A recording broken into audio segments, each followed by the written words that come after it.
सबके दिमाग में है भाई कि पाकिस्तान का स्पिनर उस्मान तारिक, क्या उसका एक्शन लीगल है कि ना। चलो ताऊ तो बात करें भाई, हरियाणी कमेंट्री करता मैं। ताऊ कहें, ताऊ जी पहले तो यूं बताओ, ये जो हाथ है इसका क्या रूल है? ऊपर ने इस हाथ को शोल्डर तो ऊपर रख और रिलीज कर दे, कोई दिक्कत नहीं। जिब यू इस ताड़ा अगर रिलीज होगा, जिब नो बॉल होगी, शोल्डर तो ऊपर पास है।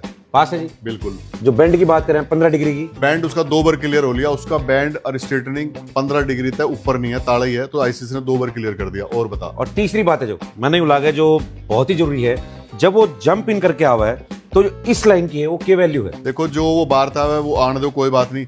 जो वो उसका डिलीवरी स्ट्राइड है, जो बॉल घालने वाला पाए वो भीतरता है, उसमें साइड कटिंग नहीं हो रही, तो वो भी पास है। भाग्य बता। कई लोगों ने यूं लगा ना जी, दूसरे पीछे भाजन लाग रहा है, फिर अंदर न पड़ जाए। कंसीडर हो गया लॉ में डिलीवरी स्ट्राइड, वो पांच जिस पे बॉल घाली गई वे उसके भीतर हैं। और बोल लो। और चौथी चीज जो सबसे इंपॉर्टेंट है, जो लगातार लोगों के दिमाग में चलने लग रही है, पॉज, कि बॉलर पॉज कितनी देर तक कर सके। जो सारी बॉलर पे सेम एक्शन हो, सेम पोज हो, तो उसका रूटीन एक्शन हो जाएगा, उसमें कोई दिक्कत नहीं, वो बराबर माना जाएगा। दिक्कत ही बावगी कभी तो वो पोज लंबा कर दे, कभी वो पोज छोटा कर दे, या जो कभी बिना पोज के ही घाल दे, फिर दिक्कत है, उसे डिसेप्शन कहेंगे और बल्लेबाज को हटना भी पड़ेगा।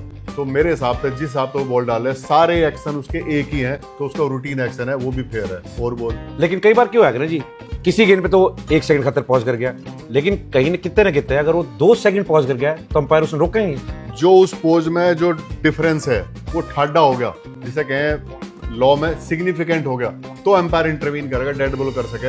और उसके लिए बल्लेबाज को भी काम करना पड़ेगा। भाई जब तू तैयार नहीं, तन्ने लागे डिसेप्शन है, हट जाना भाई, फिर एम्पायर एक्शन लेगा। अब तुम खेलने तो लग रहे, फिर वहां पवेलियन में बल्ला फेंक रहे, मैं तैयार नहीं था, उसको कुछ फायदा नहीं। पहले वहां करो, फिर एम्पायर डिस्कस करेंगे, थर्ड एम्पायर को भी पूछेंगे, फिर देखेंगे भाई ये पोज कहीं मैनिपुलेशन तो नहीं, अगर इसका भाई ऐसा ही एक्शन है। उम्मीद करना भाई जितने भी डाउट थे ना तारे दिमाग में, सारे क्लियर हो गए हों। और जो हम डिस्कशन कर रहे हैं ना, डरे नहीं है कभी भी, बक्कल तारेंगे भाई, चिंता ना करियो।